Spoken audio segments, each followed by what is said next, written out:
Cuando a Martín Lutero lo llamaron a comparecer ante el emperador y ante las autoridades católicas, romanas, acerca de lo que él había escrito, en particular las 95 tesis que dieron inicio a lo que hoy día conocemos como la Reforma Protestante. Martín Lutero fue llamado a presentarse a lo que se conoce como la Dieta de Worms. Era una exposición que él tenía que hacer delante de este grupo de líderes eclesiásticos, líderes romanos. 14 días le tomaron a Martín Lutero para llegar. Ahora, en su biografía es interesante que describen este viaje que él hace, este trayecto, con una mezcla de emociones por parte de aquellos que lo recibían en cada ciudad que llegaba. Cada vez que llegaba Martín Lutero camino a Worms, desde Wittenberg, la gente lo recibía con gozo porque por primera vez miraban cara a cara a este monje que había iniciado este desafío contra la Iglesia de Roma, lo que había iniciado en la Reforma Protestante. Del otro lado, aparte de la emoción que tenía la gente, algunos con tristeza le exhortaban y le decían: no vayas porque cuando tú llegues allá te van a apresar, te van a condenar y te van a matar. Porque era considerado que todo lo que él estaba enseñando era una herejía y por lo tanto él era considerado un hereje. Y en ese tiempo a los herejes los llevaban a la hoguera para ser quemados. Así había sido la suerte de otros reformadores antes que Martín Lutero, como por ejemplo el de Checoslovaquia, John Hus. Y él, antes de presentarse, porque esta comparecencia iba a ser por varios días, la noche antes de él presentarse, él tenía también una mezcla de convicción y de angustia o de perplejidad. Convicción porque él sabía que lo que él estaba a punto de defender era de parte de Dios, pero lo que él no estaba muy convencido o muy seguro era de si él tenía las agallas suficientes para pararse delante de todos los líderes romanos. La noche antes de él comparecer ante estos líderes, él hace una oración, una extraordinaria oración, que revela mucho de cómo él se sentía. La voy a leer solamente unos pedazos de eso, pero para que usted entienda qué es lo que estaba pasando en el corazón de Lutero. Él decía: Dios Todopoderoso y Eterno, qué cosa tan vil es este mundo. Dios mío, oh Dios mío, ayúdame. Tú solo eres Dios. Ayúdame contra toda la razón y toda la sabiduría del mundo. Ayúdame tú, Dios fiel y eterno. Oh Dios, ¿no me escuchas? ¿Estás muerto? No, no puedes morir. Solamente te escondes de tus criaturas. ¿No me has elegido para esta causa, según creo saber de cierto? Ayúdame, le dijo al Señor, en el nombre de tu Hijo querido Jesucristo, que ha de ser mi protección y mi amparo, mi castillo fuerte, mi poder en la fuerza del Espíritu Santo. Señor, ¿dónde te escondes? ¿Por qué tardas? Tú, Dios mío, ¿dónde estás? Ven, ven. Yo estoy dispuesto a perder mi vida, paciente como un cordero. Dios mío, ayúdame. Amén. Esta oración, y yo estoy seguro que la mayoría de nosotros podemos percibir, no solo la convicción de Lutero de saber que lo que estaba haciendo era correcto, pero también la angustia que él tenía. Esta contradicción de saber que es correcto y que tiene que hacer esto para Dios, pero también el hecho de verse él mismo impotente, débil e incapaz de hacer lo que Dios le estaba pidiendo hacer. Yo creo que esa es la experiencia de muchos genuinos cristianos, que saben que tienen que hacer algo para agradar a Dios, tienen que vivir para agradar a Dios, que debemos obedecer a su palabra, que debemos llevar fruto en todo lo que hacemos, que debemos vivir para la gloria de Dios, que debemos obedecer cada uno de sus mandatos, Pero también nos hemos encontrado que muchas veces nos sentimos incapaces de hacerlo. En ocasiones los cristianos nos encontramos como incapaces de perdonar cuando Dios nos pide perdonar. En ocasiones Dios nos pide confiar en Él y no dudar en Él, y a veces es imposible y nos cuesta un mundo hacerlo. En ocasiones miramos la vida cristiana y nos decimos, wow, yo no creo que puedo hacer todo lo que la palabra de Dios demanda de mí. Es eso mismo que puede producir la oración que está haciendo Pablo por los colosenses. Como les dije hace un momentito, desde el versículo 3 hasta el versículo 8, la oración de Pablo es acción de gracias por los colosenses. El versículo 8, más bien 9 y 10, él comienza a pedirle a Dios. ¿Qué le pide Pablo a Dios por los colosenses? Le pide, Señor, yo te pido que les llenes del conocimiento de tu voluntad en toda sabiduría e inteligencia espiritual. Le estaba pidiendo sabiduría para los colosenses. Pero él termina diciendo esa sección, sabiduría para que ellos vivan dignos del Evangelio, agradándole en todo, llevando fruto en toda buena obra y creciendo en el conocimiento de Dios. Yo quiero que usted se ponga a pensar en qué es lo que le está diciendo Pablo aquí al Señor. Que ellos sean llenos del conocimiento de la voluntad de Dios para que ellos le agraden a Dios en todo. Yo le voy a hacer una pregunta a usted. ¿Agrada usted a Dios en todo? No. ¿Usted lleva fruto en toda buena obra y en todo lo que hace para el Señor? No. Si somos honestos, ninguno de nosotros ha llegado a ese estándar. Amén. Entonces alguien diría, ¿y cómo yo voy a agradar a Dios en todo? ¿Cómo yo puedo vivir en obediencia completa a su palabra? ¿Cómo yo puedo glorificar a Dios como esposo, como padre, como un empleado, como un creyente, como un amigo? Y la segunda parte de esta oración responde a esa pregunta. Porque la primera es, te pido que los llenes de conocimiento y sabiduría. La segunda es, te pido que les des poder para vivir la vida que tú demandas de ellos. En otras palabras, lo que nosotros vamos a estudiar en estos dos versículos, el versículo 11 y 12, es esta oración que Pablo hace de pedir poder para que los colosenses puedan vivir agradando a Dios en todo. Lo más glorioso de esto es que aunque Dios nos pide algo, Dios nos capacita para cumplirlo. Yo lo he mencionado en anteriores oportunidades. Agustín, el padre de la iglesia, el gran Agustín, él captó bien esta idea cuando él explica en su biografía, y él le dice una famosa frase al Señor. Le dice, Señor, pídeme lo que tú quieras, pero dame lo que tú me estás pidiendo. En otras palabras, tú tienes potestad de pedirme lo que a ti se te venga en gana. Pídelo, pero también dame lo que tú me estás pidiendo.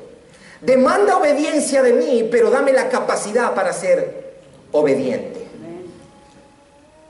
En la Biblia nosotros encontramos un sinnúmero de ocasiones donde Dios capacitó a los suyos para hacer lo que Dios estaba demandando de los suyos.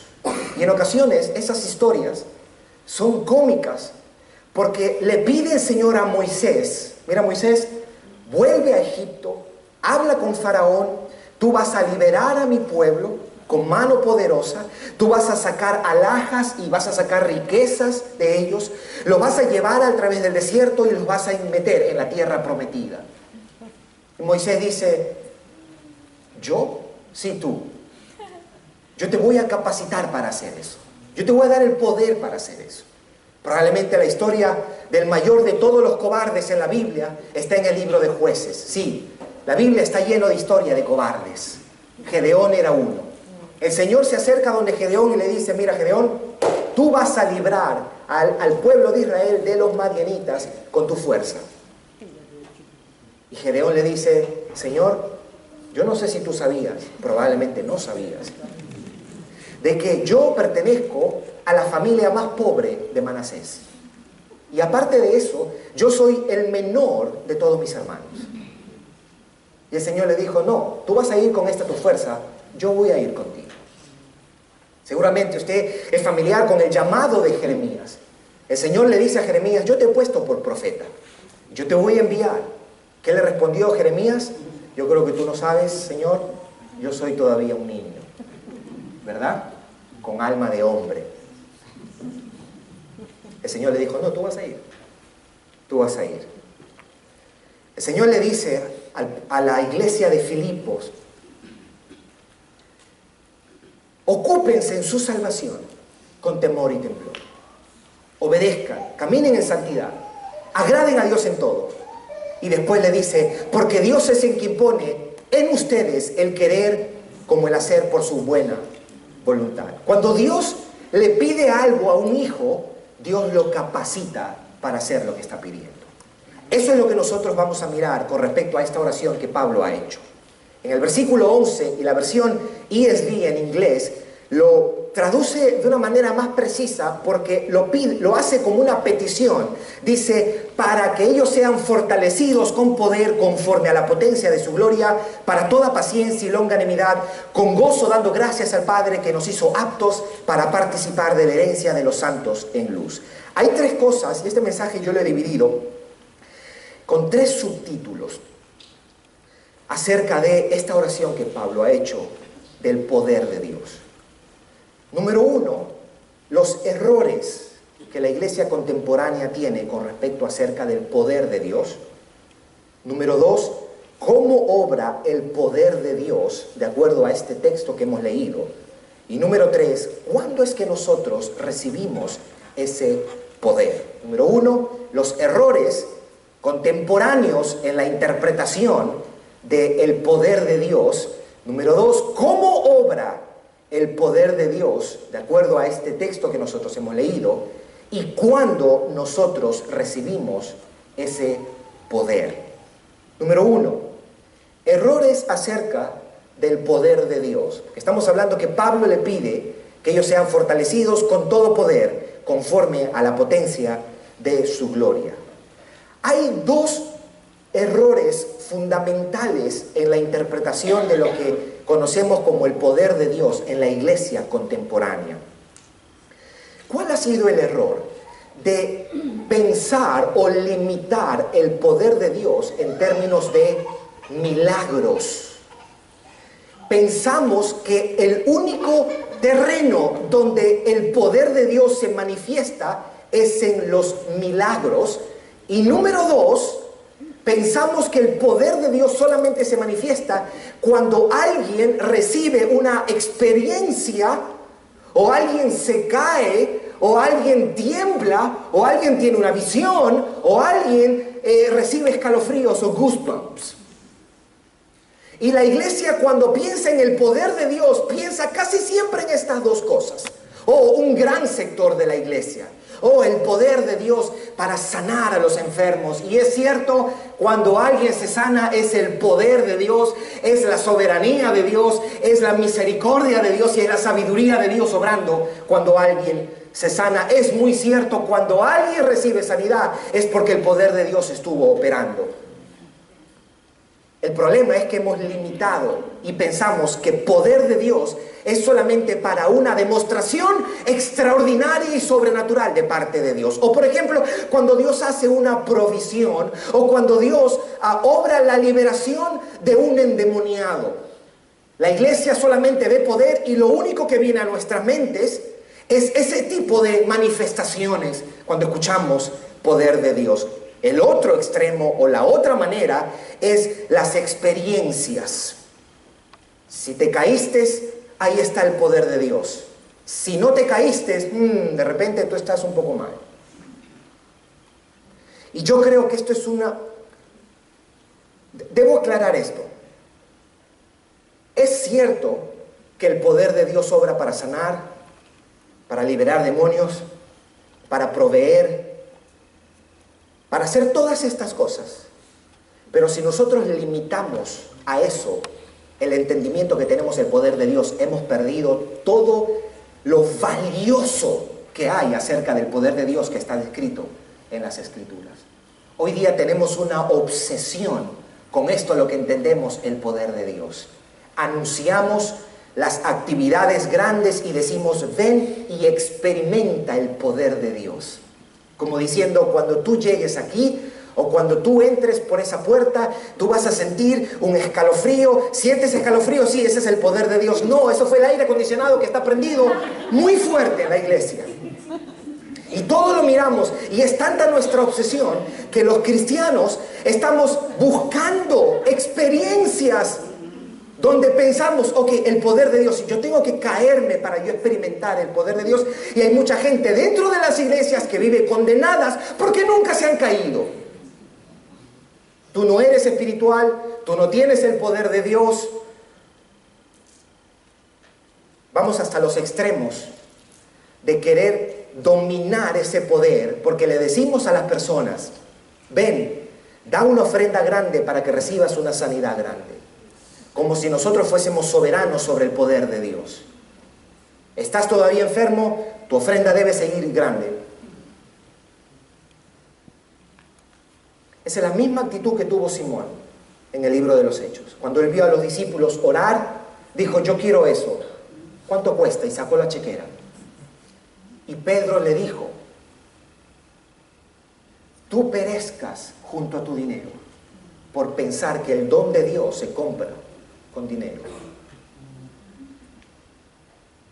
Veo que estás en hiel de amargura y en prisiones de maldad. Una actitud así es evidencia de alguien que no ha sido regenerado, de alguien que no está en Cristo Jesús. Ese es el gran error de la iglesia contemporánea, de interpretar el poder de Dios y de limitar el poder de Dios a estas manifestaciones sobrenaturales. Al punto de que las personas que nunca han tenido ese tipo de manifestaciones se sienten menos espirituales que los demás. Porque uno se para y dice, oh, yo tenía cáncer, o yo era esto, yo era lo otro, yo era esto, yo era lo otro. Yo oré y se sanaron 15 personas, habían 15 muertos en el cementerio y yo fui a orar por ellos y todos se levantaron. Bueno, es que si tuvieran ese poder, deberían estar en el hospital haciendo eso. No, mis hermanos, eso es un gran error. Entonces, si usted dice que eso es un gran error, limitar el poder de Dios a todas estas manifestaciones, ¿cómo obra el poder de Dios? Y este texto nos dice a nosotros. El versículo 11 dice, fortalecidos con todo poder, conforme a la potencia de su gloria, como diciendo que la gloria de Dios es tan grande y tan vasta que tiene suficiente arsenal para empoderar al creyente. Pero aquí dice cómo es que obra ese poder de Dios. Para toda paciencia y longanimidad, versículo 12, con gozo dando gracias al Padre, que nos hizo aptos para participar de la herencia en los santos en luz. ¿Cómo obra el poder de Dios? Obra fortaleciendo al creyente en 4 áreas. Aquí mismo las dice el mismo apóstol Pablo.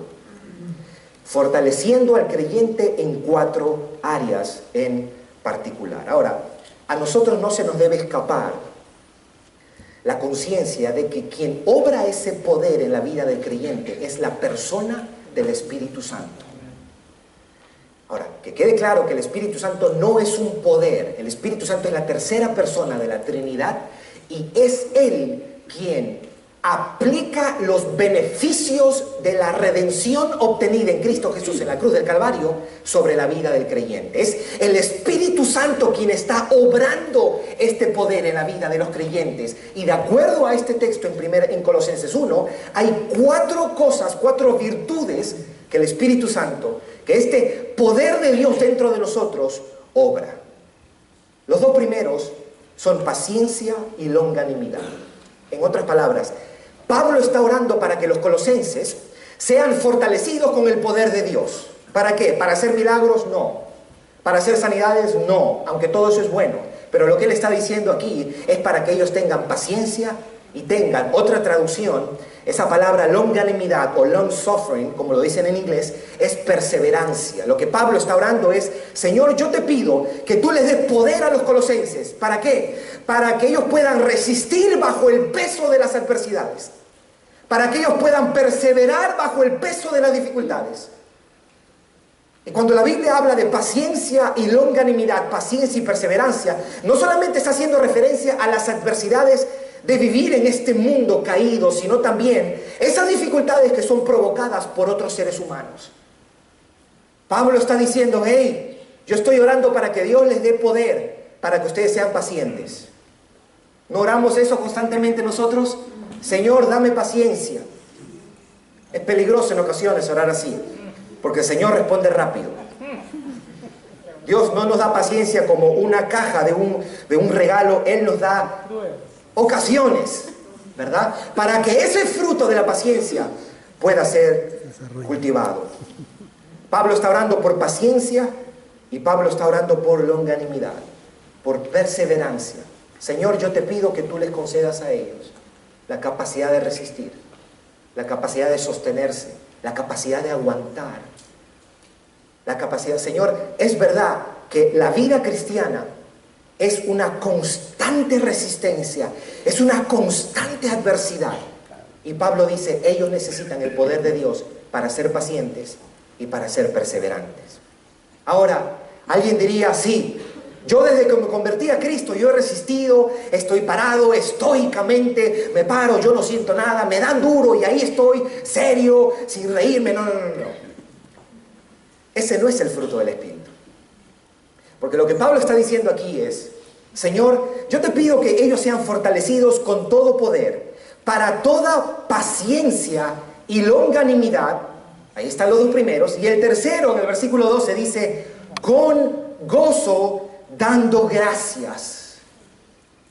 La resistencia del creyente no es una resistencia aburrida, una resistencia amargada, una constante congoja, angustia.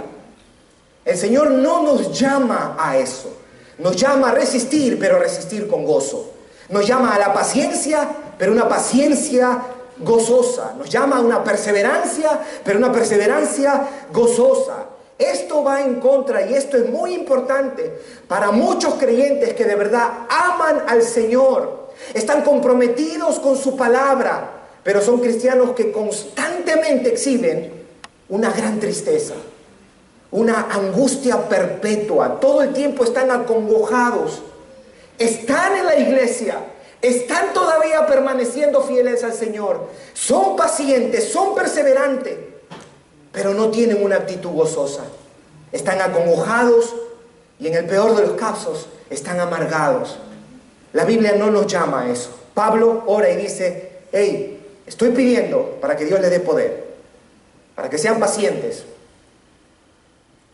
para que sean perseverantes, pero que lo hagan con gozo. Es por eso que Pablo decía, estad siempre gozosos a los tesalonicenses. Cuando él escribe el famoso versículo, atribulados en todo, sí, podemos estar atribulados, mas no angustiados, en apuros, mas no desesperados, perseguidos, mas no desamparados, derribados, pero no destruidos. Cuando Jesús está con sus discípulos explicando las bienaventuranzas, le dice, bienaventurados sois cuando por mi causa os vituperen y os persigan, y digan toda clase de mal contra vosotros mintiendo. Y Jesús la saca del parque diciendo, gozaos y alegraos. Va a haber adversidad en este mundo, va a haber dificultades, y muchas veces esas dificultades van a ser ocasionadas por otras personas. Resistan, pero gócense. Gozaos y alegraos, porque vuestro galardón es grande en los cielos, porque así persiguieron a los profetas que fueron antes de vosotros. La cuarta virtud por la cual Pablo está orando para que estos colosenses sean empoderados es la gratitud. Porque él dice en este texto, fortalecidos con todo poder, para toda paciencia y longanimidad, con gozo, dando gracias al Padre. Dando gracias al Padre. La gratitud, mis hermanos. Decía F.F. Bruce, un comentarista, dice, si las actitudes de Dios y las acciones de Dios han estado caracterizadas por su gracia, entonces, decía F.F. Bruce, nuestras actitudes Y nuestras acciones deben estar caracterizadas por la gratitud. El cristiano está supuesto a dar gracias en todo. Es más, el cristiano tiene, como ninguna otra persona en el mundo, mayores razones de peso, eternas, inmutables, para dar gracias a Dios. Y es por la salvación de nuestra alma, el perdón de nuestros pecados. Quizás usted puede decir, yo no tengo nada en este mundo, nada material por lo cual dar gracias. Sí, pero usted tiene, si usted está en Cristo, usted tiene la mejor de todas las razones para estar en gratitud. ¿Sabe una cosa? La Biblia nos llama al contentamiento. Y en ocasiones, cuando nosotros somos ingratos, es muy difícil practicar el contentamiento. Pero una persona que sabe y dice, Señor, te doy gracias por esto poquito que tengo. Hay veces nos quejamos por ese trabajito, o por esas horitas, o por ese carrito que tenemos, o esa pequeña casita que tenemos. La actitud del creyente debe ser, Señor, no me digas que aparte de mi salvación me has dado este pequeño carrito, esta pequeña casita, este trabajo que tengo ahora, que por lo menos me ayuda a sostenerme. La actitud del cristiano debe ser una actitud de gratitud, que da gracias a Dios por todo. La gratitud guardará al creyente de la avaricia, de la codicia, de esa ambición desmedida. Lamentablemente muchos cristianos dentro de las iglesias o personas dentro de las iglesias tienen esta ambición por riquezas, por grandezas. Y lo más terrible es que maquillan esta ambición con versículos bíblicos. ¿Sabe por qué? Porque no hubo un corazón que está agradecido por todas las cosas que Dios ha hecho con nosotros. Pablo está orando, Señor, yo te pido que tú les des a ellos el ser fortalecidos con poder, para que sean perseverantes, para que sean pacientes, para que estén gozosos y para que ellos puedan dar gracias en todo. Número uno, los errores del poder de Dios, o los errores de cómo entendemos el poder de Dios. Número dos, había dicho cómo es que este poder obra en nosotros. Y número tres, había dicho cuándo es que nosotros recibimos este poder. Leamos el texto, dice, versículo 11 del capítulo 1 del libro de Colosenses. Fortalecidos con todo poder, conforme a la potencia de su gloria, para toda paciencia y longanimidad, dando con gozo, dando gracias al Padre que nos hizo aptos. Hay otra traducción que dice que nos calificó, o que nos hizo capaces, o que nos hizo idóneos, que nos hizo aptos para participar de la herencia de los santos en luz. ¿Cuándo es que nosotros recibimos este poder? ¿Cuándo nosotros fuimos investidos de esto? El día que nosotros creímos en Cristo para el perdón de nuestros pecados y para el don de la vida eterna. Usted recibió este poder. Usted fue capacitado por Dios. Usted fue hecho apto. ¿Cómo así que fue hecho apto? Sí, porque el Espíritu Santo fue quien te dio vida. El Espíritu Santo fue quien te trajo convicción de pecado. El Espíritu Santo aplica esa obra de salvación en tu vida y te hace apto. El Señor te justifica, te adopta, te santifica, te hace apto, te capacita para participar en esta nueva vida que Dios te ha llamado a vivir. Si usted está en Cristo, de acuerdo a las Escrituras, usted es capaz de vivir la vida que Dios demanda de usted. Esto solo es para creyentes. Si usted ha deducido que la vida cristiana tiene que ver con esforzarnos mucho, hacer todas las cosas que Jesús mandó, obedecer toda la Biblia, y que así usted obtiene su salvación, usted entendió mal el mensaje. Porque el Evangelio son buenas noticias precisamente por eso, porque no demanda de ti todas esas cosas para ser salvo, porque sería imposible. Las buenas noticias del Evangelio son buenas porque nos dicen que todo lo necesario para nuestra salvación ya Dios lo ha hecho en la persona de Jesucristo. Por eso son buenas noticias. Qué buena noticia sería si yo te digo, oye, para usted ser cristiano, usted tiene que dejar de beber, usted tiene que comenzar a ofrendar, usted tiene que empezar a orar, usted tiene que empezar a asistir todos los domingos a la iglesia, usted tiene que empezar a congregarse y a tener compañerismo con los demás hermanos. Usted tiene que ayudar a los pobres, usted tiene que hacer esto, usted tiene que hacer lo otro. Eso sería la peor de todas las noticias. Eso no sería el Evangelio, eso no serían buenas noticias.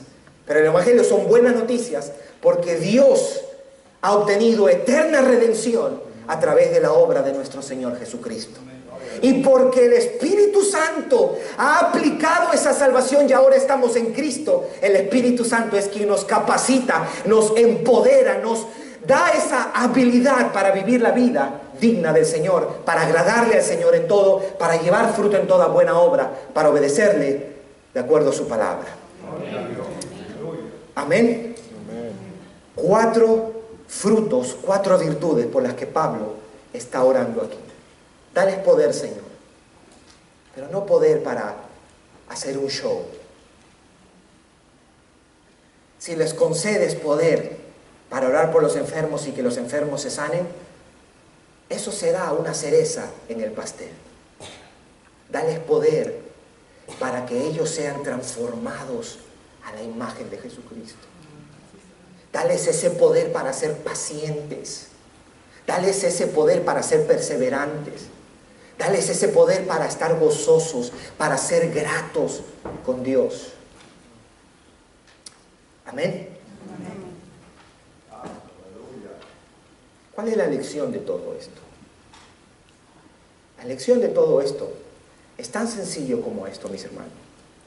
Si Pablo oró por esto para los colosenses, usted y yo debemos orar también por esto para nuestras vidas.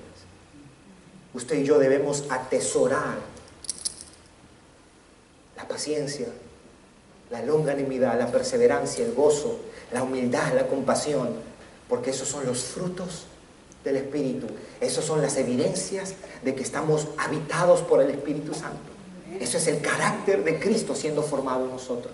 Ahí está el poder operando. El Espíritu Santo obrando en nosotros para hacernos más compasivos con las personas, para hacernos más humildes delante de los hombres, para hacernos más pacientes, para ayudarnos a perseverar. Esa debe ser nuestra oración. Esa deben ser las cosas que atesoramos, deben ser las cosas que nosotros cultivamos en nuestra vida. Alguien se acercó a un antiguo predicador, Dr. Parker, y este hombre que se acerca era un ateo que conocía la historia de Esteban, no el hermano Esteban de aquí que está sentado allá atrás, de Esteban, el de la Biblia, que había sido apedreado. ¿Se acuerda de la historia? Y que justo al momento, antes de morir, él levanta los ojos y él ve al Señor y le dice: Señor, no les tengas en cuenta esto. ¿Se acuerda? Este ateo se acerca a Dr. Parker, a este predicador, y le dice: dígame, Dr. Parker, ¿qué hizo Dios por Esteban en ese momento que estaba siendo apedreado? Y Dr. Parker le dijo: Dios hizo algo por él. Dios le dio el poder a Esteban para perdonar a aquellos que lo estaban apedreando. Que el poder de Dios haga eso en nuestro interior. Que nos haga más mansos. Que nos capacite a ser más humildes, más sencillos, más pacientes. No solamente pacientes en las adversidades, pacientes con los que son difíciles de soportar. ¿Conoce usted alguno? Alguien diría: lo tengo aquí sentado a mi lado, pero no diga eso.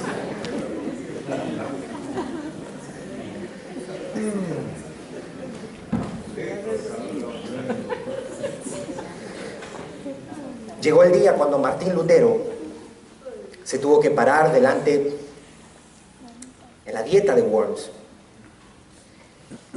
Y él debía responder si los escritos de las 95 tesis pertenecían a él, número uno, y número dos, si él se retractaba de todo eso lo que había escrito. Él estaba frente al emperador Carlos V, 6 electores, 28 duques, 11 marqueses, 30 obispos, 200 príncipes y señores y más de 5.000 concurrentes. Ese día, él hizo esta exposición, conocida exposición. Esto fue lo que Lutero respondió a su audiencia. A menos que no esté convencido mediante el testimonio de las Escrituras o por razones evidentes, ya que no confío en el Papa ni en su concilio, debido a que ellos han errado continuamente y se han contradicho, me mantengo firme en las Escrituras a las que he adoptado como mi guía. Mi conciencia está cautiva de la palabra de Dios y no puedo ni quiero retractarme ni revocar nada, reconociendo que no es seguro o correcto actuar contra la conciencia. Que Dios me ayude. Amén. Y Dios lo ayudó. Nosotros debemos aprender a depender y a confiar en que Dios, a través de su Espíritu Santo, nos está ayudando a vivir la vida que Él demanda de nosotros. Porque Él es quien produce en nosotros el querer como el hacer por su buena voluntad. En ocasiones vamos a tener que orar como Agustín. Señor, en esta circunstancia pídeme lo que tú quieras, pero por favor dame lo que tú me estás pidiendo. Dame la gracia, dame el poder para agradarte a ti en todo. Dame el poder para llevar fruto en toda buena obra. Dame el poder para toda paciencia y longanimidad con gozo, dando gracias al Padre que nos hizo aptos para participar de la herencia de los santos. Amén. Pablo ha terminado esta parte, ha orado y ha dado gracias a Dios por los colosenses. Ha pedido sabiduría espiritual para que ellos puedan vivir conforme al Evangelio y ahora ha pedido poder espiritual para que ellos puedan vivir. Sabiduría para saber cómo vivir, poder para tener el poder o la capacidad de poder vivir digno del Evangelio, digno de nuestra salvación. Amén. Póngase de pie un momentito.